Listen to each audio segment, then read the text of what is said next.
Once a giant, always a giant.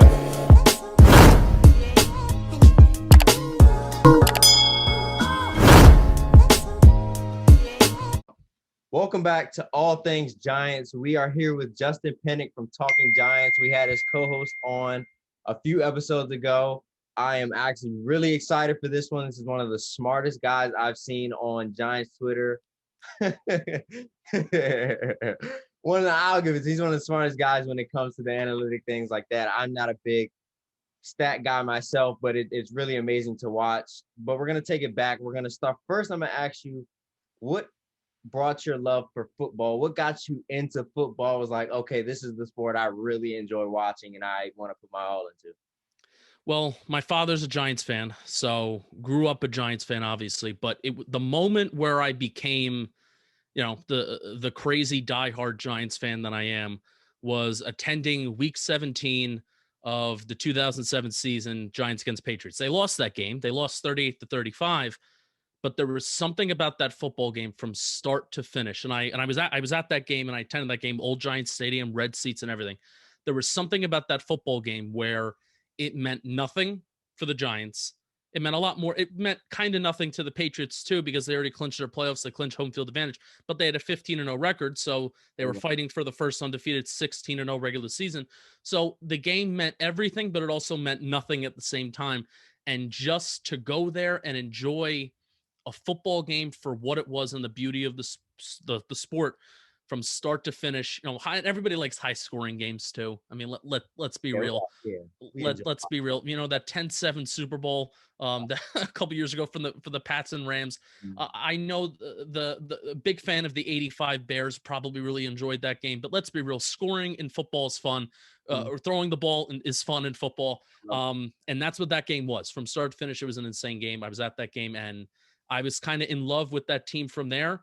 And also, it kind of helps that they capped off that season with the Super Bowl too. So to say that I was there for one of the groundbreaking moments of that year where they really got their momentum going for that playoff push was really, really cool. Yeah, you basically answered my next question. I was going to see how you fell in love with the Giants, but you answered that too. It was like, you fell in love with it at the game. I forgot which. I was a lot younger. I was probably around like 8 or 9 the first time that I went. I've only been to a few Giants games because I live a good while away. So I've only been to one. But I remember the one time I did go, it was like freezing cold. I was buried in my jacket, and it was besides it being freezing cold, and I think it might have rained for part of it. The experience of it's the blue and the family of the Giants bring together. Honestly, all of it just makes you fall in love with that exact team and makes you want to stay dedicated to that team. Yeah, there's such an element and part of me, and I feel like part of my, I could say brand. I mean, part of my brand as a Giants fan, and unfortunately we didn't really get to live this out this year in, for the 2020 season, but I feel like part of my brand is and will be moving forward going to Giants games. I've been a Giants regular season ticket holder since 2008, I think since the year after we won the Super Bowl. And I haven't looked back from there, but there's such an element of, at least for me, I enjoy the game so much more when I'm there in person. There is such a fun, and I love sitting up high. I call it the all 22 coaches view. A lot of people call it the nosebleeds, but section 315, it's the all 22 coaches view where you can see all the plays develop. A lot of people like to be down low because you could really see the speed of the game down low. You can see the size of the players. No, I like being a little blip. I like seeing everybody as a little blip.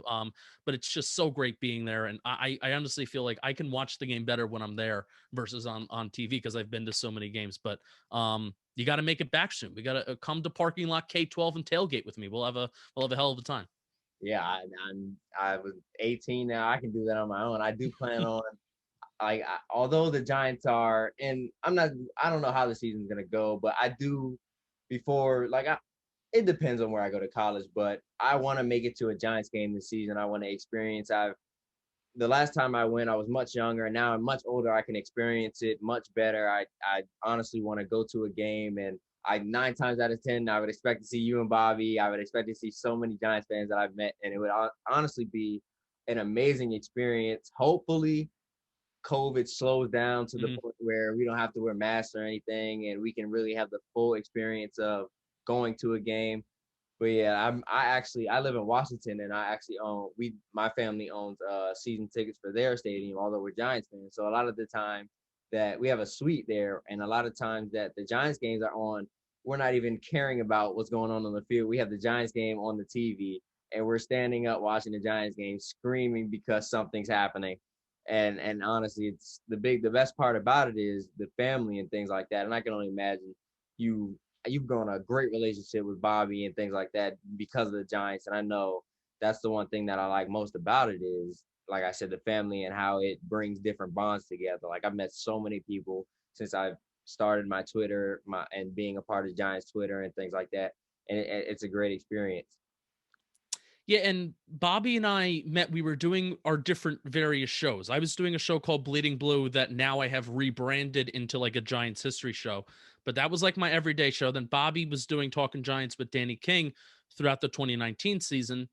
And yes, we did meet through our mutual love for the Giants, but also I feel like what makes us unique just as a show and as fans together, Mhm. we genuinely liked our presence and we genuinely liked each other. We built that relationship together of just like friends, and then we became like co-hosts, and then we became, co-hosts of Talking Giants. So I feel like that's a way that, I know you didn't really ask this, but I feel like that's something that separates us as a podcast. It's what separates us as a show and as a brand together of Talking Giants. The fact that we are close, we are friends, and that authentic relationship. And this is where it is, the love of the Giants that shows out on air, and it shows up on the show because of the relationship that we have together, and we do genuinely like each other. Yeah, like you see a lot of the talk shows and things like that, and they're people who were forced together and who had to be put together so that they could be on this talk show together. It's But bland. It's yeah, very bland. Yeah. it's not it. And then when you have the shows where the two people are genuine friends, and you can tell the difference between when they have a bond outside of work, how comfortable they are with each other, with respect, like when it's a respect factor, and then when they're arguing about things, Yeah. it never goes where it doesn't need to be. And I think that's one thing that, like, I personally didn't know you. That's how you and Bobby met. But I remember the first time I was coming from my mom's house back to my dad's house, and it's like a 30, 40, maybe it's close to an hour, maybe. I know that was a wide range of time, but I remember I listened to y'all entire podcast. I think that was after the Cleveland week. I'm not sure. It was toward the end of the season, Hmm. but I remembered it, and it was actually like, usually I like to listen to music, but it was like, this is so much better because it's something I can think to and relate to in my head while I'm driving, and it was honestly amazing. Now I did want to ask you, because honestly I'm in love with it. I mentioned you were one of the smartest guys I've seen, and what made you fall in love with analytics? That whole spectrum of, there's so much that goes into it with football that the regular fan wouldn't know. Like what made you so interested in that? Don't be touting me as a smart guy. You'll be making a big mistake, Keith. No, but I appreciate the compliment.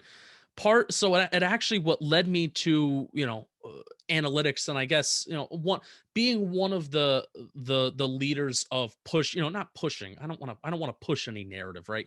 But pushing analytics, and making my content, and having my takes and my opinions shaped around the multitude of what, some numbers and what resources and what websites may be telling me.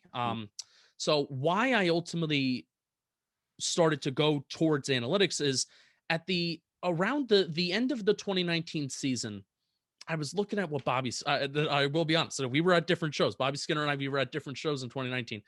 So as a content creator, you have to ask yourself the question, and I was asking myself this, especially when I was, looking at Bobby Skinner's growing success, and then also my growing success too at Bleeding Blue, but it wasn't as rapid as what other people were doing. So I asked myself, what can I do that is different from everybody else? Because clearly, if you just regurgitate the same things, if you regurgitate the Uh, same, the same tweets and the same videos, and you're not going to stick out. Maybe you'll gain some traction, but you're not going to stick out compared to everybody else.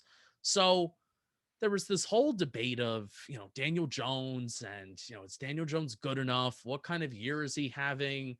why is Daniel Jones liked by a lot of people, but why is he not liked by a lot of, the people, the nerds, the computer nerds, and all that all that stuff that was going around the 2019 season. So I wrote a very long like response to one of PFF Pro Football Focus's takes about the Giants should take Tua in the draft.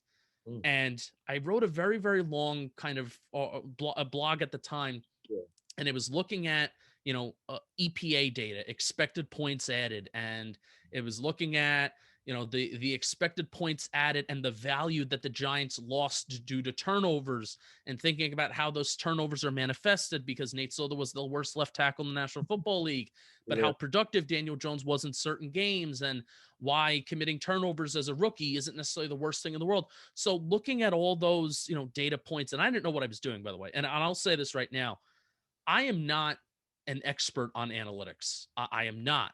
What I do, because frankly, if you're an expert on analytics, you know how to work with a computer program called R.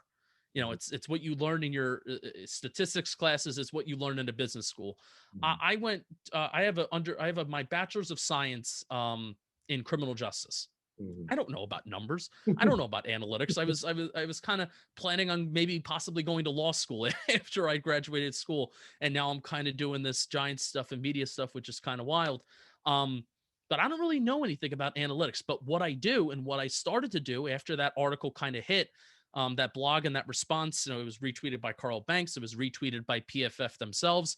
It was clear that PFF didn't read it all the way because I called them lazy at the end. I basically said, you're being lazy with your takes, and you're not doing thorough research, where the takes and the numbers that you're giving, they lack context in some ways, which is what the grades do, right? A lot of people are critical of the PFF grades for that exact reason, because sometimes they can lack context. So I called them lazy, and they retweeted the article, where by the end of it, I called them lazy, and they were like, this is really worth the read. I'm like, oh boy, no, you clearly didn't read it, buds. But what I do, and from that point, I made it a point to look at Pro Football Reference. They have a lot of useful, like, advanced data. NFL Next Gen player tracking data. I am in love with NFL Next Gen player tracking data. I also love Football Outsiders, Sharp Football Stats. So those are the main sites that I kind of alternate through, plus a lot of other good analytics people that I follow that actually work with that computer program R. They put out those fancy graphs and stuff like that that a lot of people don't understand. I try to stay away from it because a lot of people don't understand it, and I fully don't even understand it. But especially, I'll just use Next Gen Stats as an example. What I try to do with analytics and what I try to do with stats is I try to compile multiple metrics and multiple measurements and ways of measuring, multiple metrics of how player performance is measured, right? And if you compile those multiple metrics, you can make good inferences about player performance. Now, the thing with Next Gen Stats, and this is the thing with a lot of stats too, you can't just take one stat, which a lot of people like to do this, and it's very lazy. You can't just take one stat, like, for example, wide receiver separation, right? That was a talking point this year for the Giants and their wide receivers, Evan Ingram, blah, blah, blah, blah, blah. You can't just take wide receiver separation and say, oh, Sterling Shepard gets more separation than all the other Giants wide receivers. That means he is the best wide receiver on the team, even though I think that is the case. I think he is the best wide receiver. But then also you can't say, oh, Darius Slayton is bottom 10 in the National Football League and lack of separation. That makes him one of the worst wide receivers in the National Football League. A guy that we love, Kenny Golladay, is also very, very bad at creating separation. But that's because like that too. Like, isn't he right next to him? They're like right next to each other in that metric. Does that make Kenny Golladay a bad football player? Absolutely, absolutely not. So what you have to do, and this is what I pride myself on, and I know I'm going on. I pride myself on taking multiple metrics, for example, average depth of target for wide receivers and wide receiver separation. If you are a wide receiver with the low average depth of target but low separation, that may mean that you have a tough time getting open, because typically the shorter that you're targeted, more intermediate part of the field that you're targeted, you're going to be more open because defenses are going to be playing back. Defenses don't want to allow the big explosive play. So Golden Tate, if he catches a couple screens, most likely his wide receiver separation is going to be pretty large because you're catching a screen at the line of scrimmage, and most likely the nearest defender is maybe like 3 to 5 yards away. And if you are a wide receiver like a Galladay, like a Darius Slayton, who catches the ball deep down the field, your wide receiver separation is most likely going to be a lot less because you're catching the ball deep down the field. You're going to have a safety on top of you, or you're going to have a corner trailing right behind you. So the game of football, and this is what I love about the game of football in terms of looking at the numbers of the game of football, it's not like baseball. Baseball, there's a little bit of nuance, but you can largely say by looking at the stat WAR, right? Mike Trout, his wins above replacement. You can measure how many wins Mike Trout brings to a baseball team by simply his really, really elite performance. You can't do that in football, not necessarily. Really, the only position maybe you can do that is quarterback. But besides that, there is so much nuance, and the game is so complicated where you are almost forced. I take multiple stats and multiple metrics from multiple websites, and that is how I formulate my takes of saying Daniel Jones performs like this, the offensive line performs like that, this edge rusher, defensive player, whatever, performs like that, by taking the multiple metrics, taking the collective, by compiling as much as I can from what's available to me. I'm not making the data myself, but compiling as much as I can that's available to me and saying, this is what I have and this is what it says about this player. Not just taking one stat that says, Andrew Thomas is bad at pass block win rate. That means he's a bad player. I try not to do that. Yeah, you make a great case for why you have to. A lot of people, like you said, like to focus on one stat and glorify it and be like, okay, you're either good for this or you're bad for this. Yep. And they don't have their reasoning of, okay, you don't have separation, but you could have the highest contested catch rate, and therefore it's like that doesn't mean you're a bad receiver or a good receiver. It's just like you have to have multiple reasons. And personally, myself, and I'm different for this. I know I do not like to do a lot of reading, and as I personally write articles, but I don't like to read a lot. But when you spoke about run block win rate, that was like, it was the first time I've heard of it. And usually I don't click on things like that because I'm not big on stats and things like that. But I was actually genuinely curious because you brought out a point and you said something like, this isn't what it's made out to be. Right. And you said something just like that. And I was like, okay, now I have to read this because he's already made me intrigued by it. So let me read it. And then I read the entire thing and I was like, the points you made really changed my aspect on like, okay, some of these stats might have the name, but they don't mean exactly what they're said to be. And it's those type of tricky things that kind of push me away, but reel me into read on why like stats in different categories are so amazing and bring out the differences in between receivers. Right. And it's so, this is, I think pass block win rate and run block win rate are another example of why the game of football is just so nuanced. And, how do I even define nuance? I've said the word so many times the last, feel like a year and a half, where I almost don't even know how to like define it anymore. It's complicated. The game of football in terms of looking at numbers. And if you're not an expert on the film, which there isn't a lot of people that are experts on the film, Bobby Skinner will even tell you himself, he's not an expert on the film. But one of the things that we both do together is I feel like we just try to work hard and we try to make these complicated things simple for everybody else. And I think that's part of the reason why a lot of people are gravitated towards us, because we do work hard and we try to make things simple. Like, we're not trying to impress like, ESPN or an organization to come hire us. We're doing this for, everybody who's listening. So the thing about pass block win rate and run block win rate, everybody was using that stat to just push whatever narrative they wanted. So for example, Will Hernandez was number 2 this year in the National Football League in run block win rate. So everybody that was like, oh, Will Hernandez is good, and Will Hernandez, and I think Will Hernandez is a fine football player. I don't know if he's the second best run blocker in the National Football League, though. And that's the argument that a lot of people were making. Quentin Nelson, number 1 in run block win rate, Will Hernandez, number 2. And then similarly to pass block win rate, a lot of people were using that, when the Chiefs got demolished in the Super Bowl, and Patrick Mahomes was feeling pressure.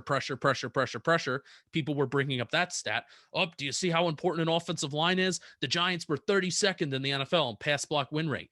And I have been waiting, like Heath, I have been genuinely waiting. I've been looking at analytics for, a little while now. I have been waiting for somebody to define for me, what is it? Mm-hmm. People are using it, and I'm like, well, what is it? You don't know. So I finally looked into it, and what I looked into is that pass block win rate. Just basically, and it's bare bones. It uses NFL Next Gen stats, and it uses the player tracking data. I really don't know if you can use player tracking data to evaluate player performance on its face. You can look at multiple metrics and multiple measurements to evaluate performance by using next gen stats, but I don't know if you can look at just the sole player tracking of it and then say, this is how we're going to evaluate win rate. This is how we're going to evaluate, win rate here. I think it's a little bit more in terms of the pass block, run block debate. I think you can use pass block win rate. It's a little bit more simpler because, if somebody misses a stunt, that can maybe be easy to determine. If somebody, if a left tackle just gets beaten by an edge rusher, right? That's kind of easy to determine. But what I found very interesting about run block win rate, the creator of the metric said, I probably would rely on the film a little bit more than this. Like he literally said that in an ESPN article explaining what it is. He said, I would probably use something else rather than this. Yeah. So when I see that, it's not like, oh, I'm going to dismiss it and it's bad and I'm not going to trash anything, but I just may not look at that first when I'm evaluating football players. Yeah, I mean, and a lot of people see a stat and just believe it, and you make great points about how the compiling them is very important. So I'm gonna ask you, because I know since you're like you said, you've been in analytics for a good while now. So what do you think? I'm not gonna say based off of analytics, but based off of the stats and things like that. What do you think is the next step the Giants to take, or what do you think is the next step for the Giants to take in order for them to, like you see the Cardinals making that big step in our Super Bowl contenders, for us to be Super Bowl contenders? Without a doubt, it's the explosive plays and the lack of explosive plays that is in this Giants offense, and particularly that was in this Jason Garrett offense this year. I mean, I have it right here.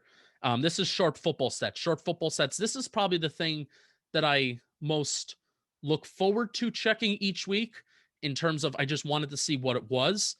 But also in reality, it was the thing that I dreaded checking the most because the Giants offense was not explosive. Seeing how they were bottom of the barrel almost every week, particularly in their pass offense.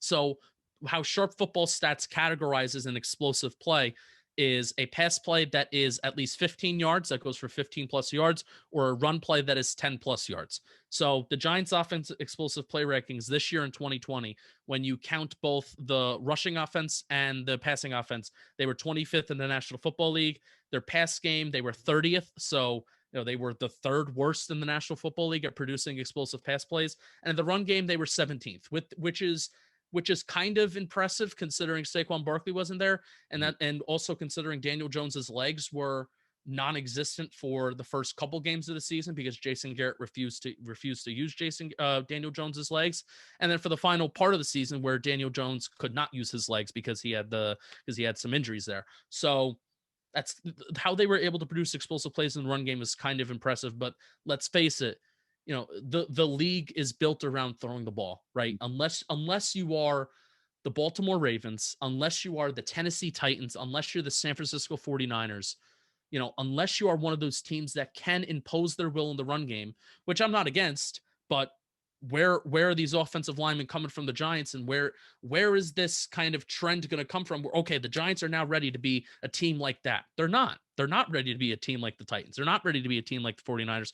They're not ready to be a team like the Ravens. So guess what? The quarterback's got to throw the ball at somewhat of an efficient rate. That's what we need. And Daniel Jones, last year, the Giants had the 21st most explosive offense in the National Football League, which isn't great.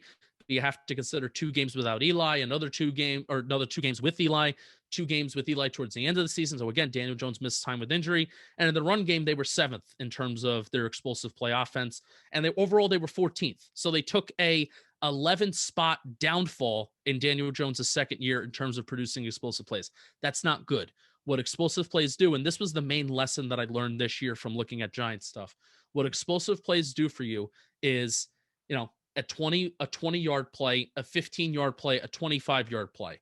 Let's say, your average starting field position in the NFL was maybe, I don't know what, like the 34, 35-yard line. Let's just maybe guesstimate that. I can look that up really quick if we want.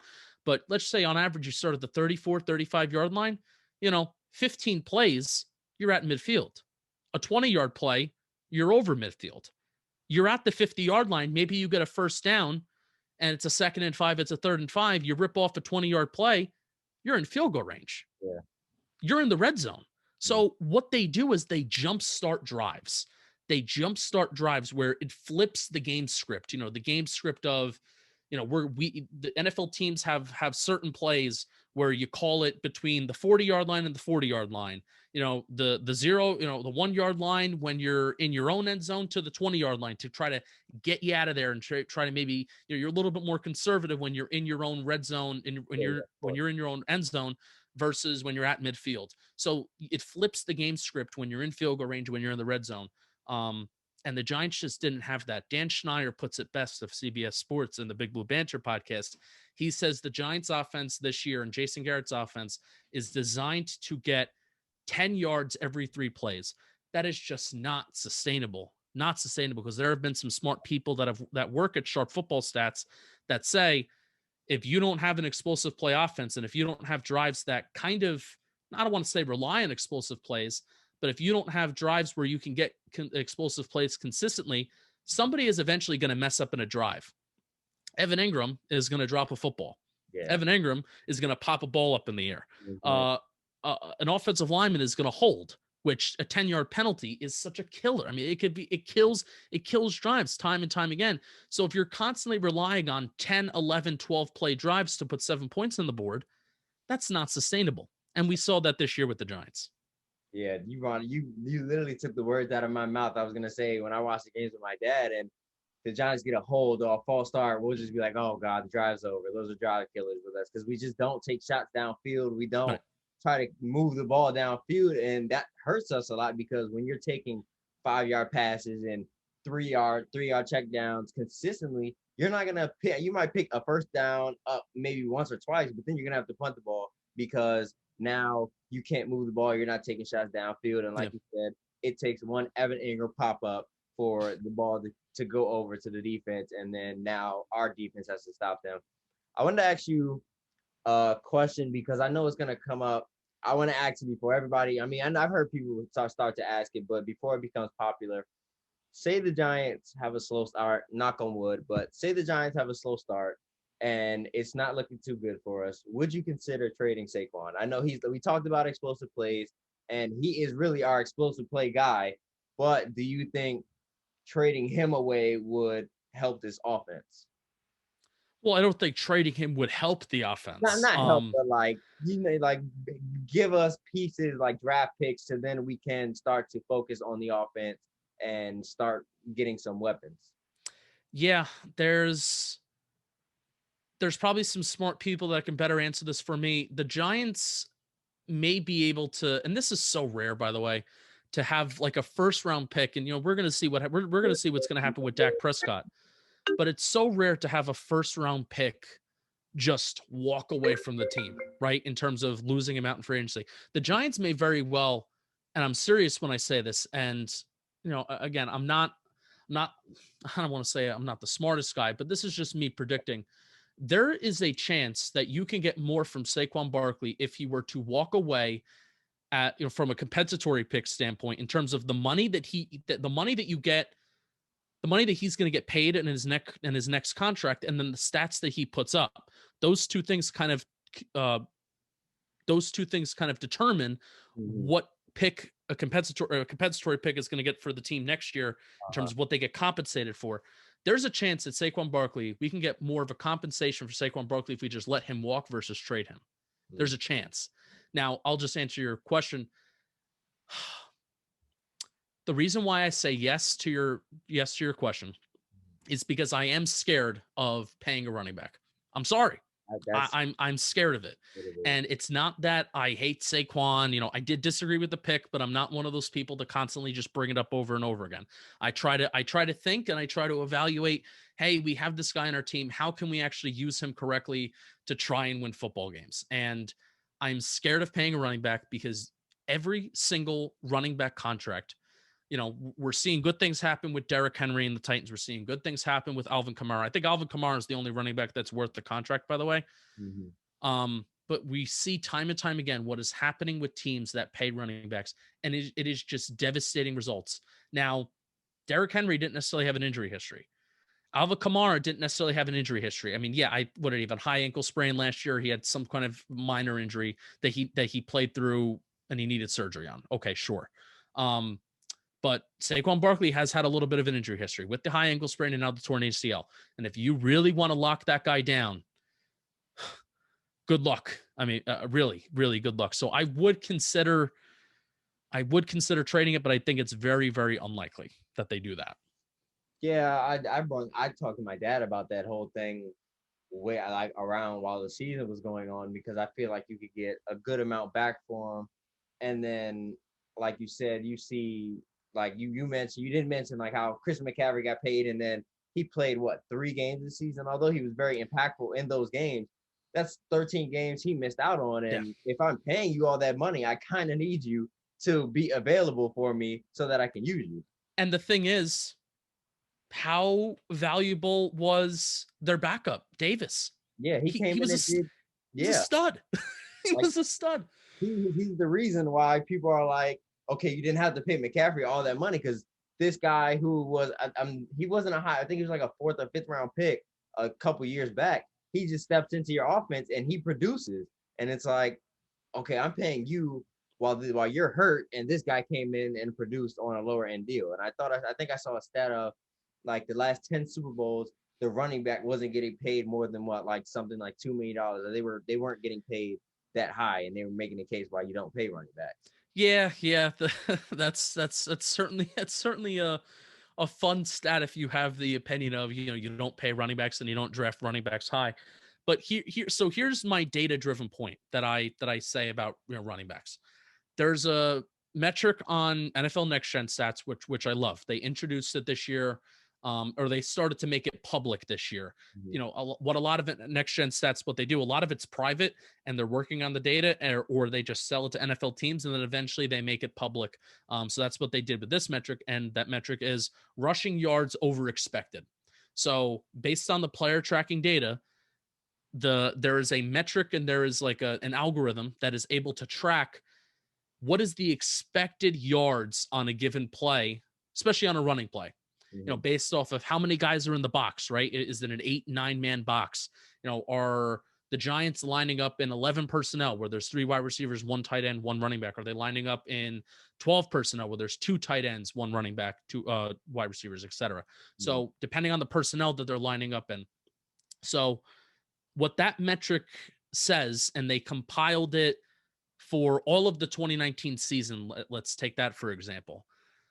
They determined that Saquon Barkley's individual performance in terms of the rushing yards over expected was only like an additional 100 yards, which that is saying, and that's measuring what is a running back doing based off of his individual performance that an offensive line isn't just opening up for him.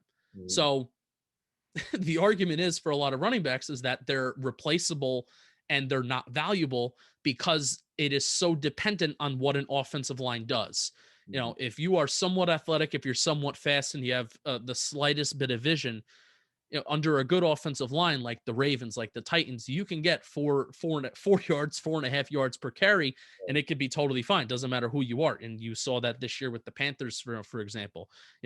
Sometimes it didn't matter who was taking the ball. A running back was going to get 4 yards a carry, 5 yards a carry. So looking at that metric and seeing how running backs by their individual performance can contribute very, very little when you look at the total scope of their 16-game performance, that's where I argue that running backs don't deserve to be paid or running backs don't deserve to be drafted high. It doesn't mean that they're not important, because you can have a guy with terrible vision and then that can ruin your offense. But those guys with good vision, running back has a lot of depth at the position overall, where you don't need to pay a guy high a lot of money, or you don't need to draft a guy high. But I will say this about Saquon, you know, not to just totally crap on him or not to totally just crap on the position as a whole. Saquon Barkley is one of the more unique running backs in the NFL. And he's one of, not even just running backs, he's one of the more unique weapons in the National Football League. And what the Giants need to do, and this is a good challenge, but it is a challenge. This is inevitably a challenge where it is harder to get a running back involved in creative ways. It's harder to do that versus, a stud wide receiver, right? Stud wide receiver, you run a couple routes. If you're a good route runner, the guy's going to create separation. If he's a really good deep ball catcher, you throw the ball up 20 yards down the field and he comes down with it. That's not that hard to scheme up, right? But what is difficult is if you have a running back that is diverse and does more than running the ball, which Saquon does do a lot more than just running the ball. The challenge is, how can we get this guy in space to catch the ball down the field? That is the challenge. And getting Saquon involved in the receiving game this year needs to be an absolute priority, not just doing it ways where he's checked down Charlie, because Daniel Jones does not check down to his running backs like Eli Manning did. Daniel Jones is he has a very kind of funnel vision, which is not a bad thing. His eyes are constantly downfield, where he's not looking to his left and he's not looking to his right all the time to check down. He likes his check downs towards the middle of the field. So how can we integrate Saquon Barkley to be that check down over the middle of the field? Or how can we integrate him to have his own receiving concept plays where we can get him in space? That's the challenge. Yeah, that really is a challenge, especially in Jason Garrett's game. But you really do have to. One thing that I think, like, there's two things I want to bring out. One, I'm gonna say, like, you brought up how unique he is, and two plays that come to mind when we speak about how unique of a player he is the one, I think it was his rookie season, and it was going down to halftime against Chicago when it was like 3rd and forever, and he took the ball like 16 yards, and the run was ridiculous because he made like 4 or 5 guys miss, and then that field goal actually came to help us in the end to help us win that game. And then he had the 9-yard run against Philadelphia. I think it was that his rookie year too, where he was jumping over guys, and he only got 9 yards, but it was the most fantastic 9-yard run I have seen in my entire life, to the point where it's like, how do you do that at his size? Like, I see a lot of people ask, like, what's the perfect running back? And they list all the attributes of good running back. Has ball carrier vision, speed, strength, leg, and agility, and things like that. And it's like, he has all of those. His vision is out of this world. His speed is good. He can do mostly what every running back can do. And it's honestly amazing to watch when you have him, because it's like, no, I don't want to give him up, but like, I might get a lot because another team who have a high powered offense would use him much better. And the other point I wanted to use was how, like you mentioned, stacking the box. And a big part, like last year, he had the game against the Jets when he had 1 rushing yard, and then the first game against the Steelers when they literally like stacked the box like every play. It was like the biggest, and this goes to almost what my next question is about the offseason, is like, we don't have any playmakers. Darius Slayton, he's literally our only guy that's going to beat you deep. Shep, he's not really a threat deep. Evan Ingram, he's not going to beat you deep. Golden Tate may sprinkle one in every couple games when he is active. But we didn't have nobody who was going to beat us deep. And our only weapon was, okay, this guy, Saquon Barkley, he can make 6 dudes miss and be gone by the time he's at the 10-yard line. And that's one thing I think we need to add. Like, when we lost Odell, it wasn't the fact that, oh yeah, we lost Odell, who was our wide receiver 1. It was the fact that now, like, Saquon had his best year, his rookie year, because we had a wide receiver 1, and defense had to scheme against both of them, not just Saquon. And now when Odell was gone, defense only have to scheme on him and not 2 people. It's a lot easier to scheme against a running back versus a running back and a top receiver of his talent. Right. You mentioned stacking the box, right? So a lot of people thought, I don't know if a lot of people thought this, but everybody does have the theory that teams are more likely to stack the box against you when you have Saquon Barkley because of the threat of Saquon Barkley. Mhm. Well, the threat of Saquon Barkley was gone after the first couple weeks of the season. So it's up to you whether you want to guess or not.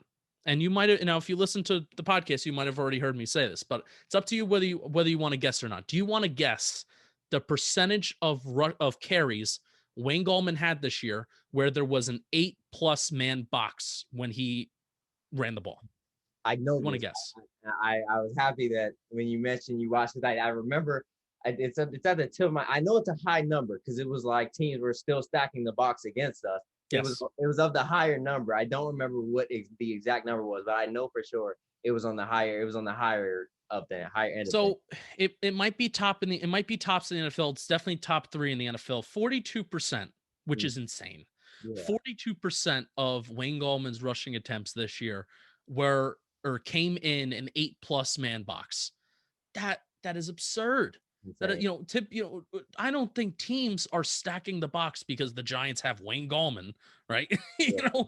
We better stop that walking explosive play. When Wayne Gallman, like we have no guys that scare you like that. That's correct. We don't have nobody. But also, not just the Giants don't. I mean, the Giants do have Darius Slayton, and we were talking about Darius Slayton coming into this year as, Darius Slayton was one of the league leaders in touchdowns in 2019. He was one of the league's receivers in 20+ yard catches and 20+ yard receptions. So obviously, Darius Slayton is not a number 1 wide receiver, and maybe he's not what we ultimately thought he would be. But there's a reason why he was called Big Play Slay. It's because he produced the big explosive plays in Pat Shurmur's offense. I don't think that was a fluke. I don't think he's the most diverse wide receiver in the world, but what he can do is he can catch the deep ball and he can create the explosive plays, which is very valuable. Another fun thing about Darius Slayton, let me see if I can find this, but there's a stat that says about wide receivers about their air yards percentage now air yards isn't necessarily yards of just, if I throw a ball 2 yards down the field, but the wide receiver runs for 15 yards, the quarterback gets credit for 17 yards. When when that is the case. I mean, it was a 17-yard play, but the air yards was only 2.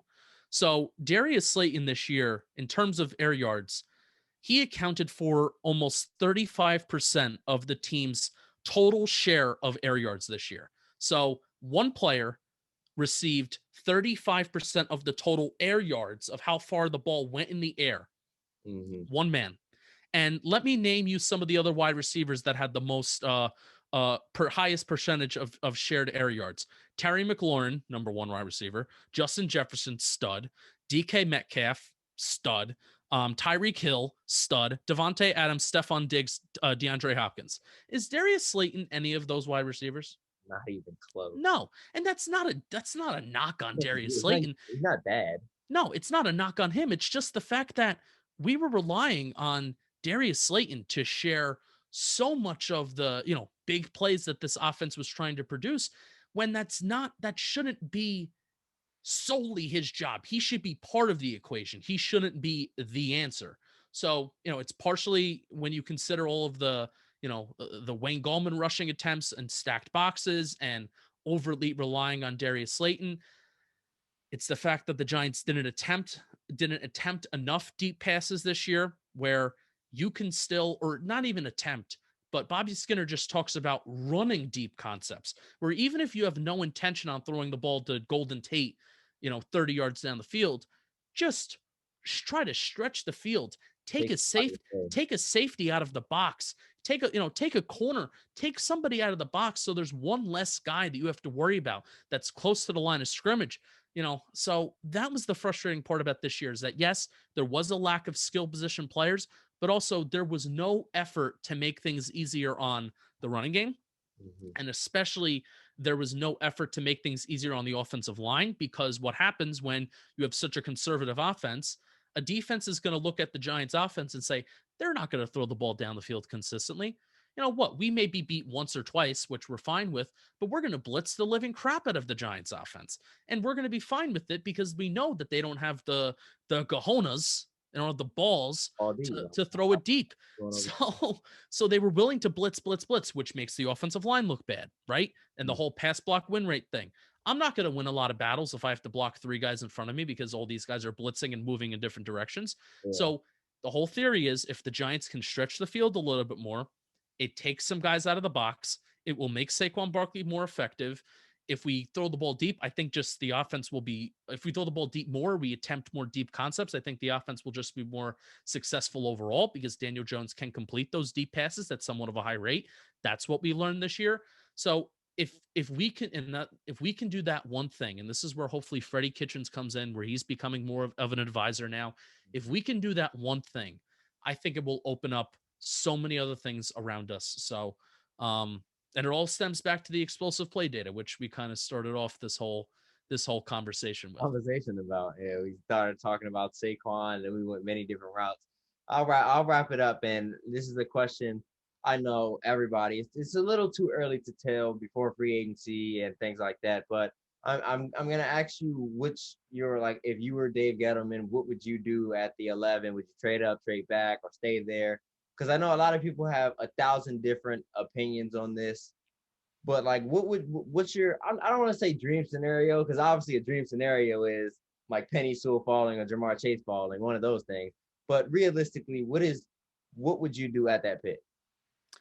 I hope Devonta Smith is the second wide receiver off the board, and Jalen Waddle's right there for us to take. Mm-hmm. I would love that. I would love that. Now, it obviously does, if the Giants find a way to get a Galladay or Allen Robinson on the team, then maybe we're looking to do something a little bit different at 11. But, let's just say the Giants go out and they sign a mid-tier wide receiver.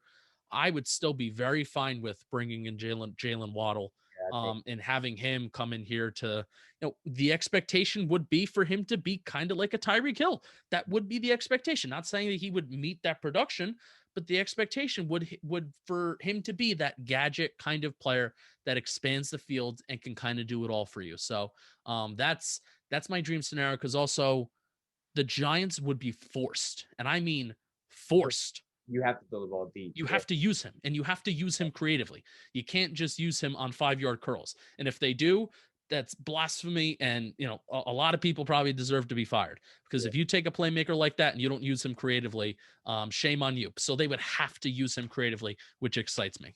Yeah, I think that's my biggest fear when people are like, the Giants were like top 5 in double tight end sets. And my fear is that, like, okay, if we go Kyle Pitts, I don't necessarily know if we'll use him how he's supposed to be used. We were not going to go deep with him and let him do the contested ball catches. We're going to make him run a 5-yard, 10-yard curl or out and things like that, and tell him, okay, you have to make something up. If you draft Waddle, if you don't use him in end arounds and going deep and screenplays and things like that, if you don't get creative with him, then okay, yeah, now you've got to go. And it like you said, it forces you to get creative and have some fun with this guy, because that's just the type of player he is. I'm all aboard the Waddle train. I think there's no other. I think, and I'm actually, this before we wrap it up, if we pick Waddle, aren't you supposed to be doing like a dance or something? Oh yeah. Yes. For years and years and years, we will all be wobbling to, I would like to rename that song the Waddle. We will be doing the Waddle, but the song, the dance wobble for years to come in the stands of MetLife Stadium. That's my goal. So very much rooting for that. If we get him, that might have to become a thing where, like, every time he scores, every time he makes a big play, you. Yeah, I would love that. Yeah, I if draft night, honestly, I know we love, like, the draft at 7 rounds and the later rounds, and all of them important. But if I hear Jalen Waddle at that 11th pick, I think I might not even watch the rest, and I might just be extremely happy with that pick. Yeah, absolutely. Finally made the right pick. But thank you for coming on, and thank you a lot. It was amazing to talk to you. I learned so much with the different stats and stats websites that you use and what made you fall in love with the stats and things like that. It was really nice to have you on. You want to say anything? Keith, thank you so much for having me on. You have been interviewing some stud people. I mean, LPG, Stefan, Sneaky G-Men, and of course Bobby Skinner. I'm honored to be a part of the, the early days of your YouTube channel where you're interviewing some studs. So you're gonna do some great things. You're an awesome interviewer. Thank you for having me on, and go Blue. Go Blue. Peace.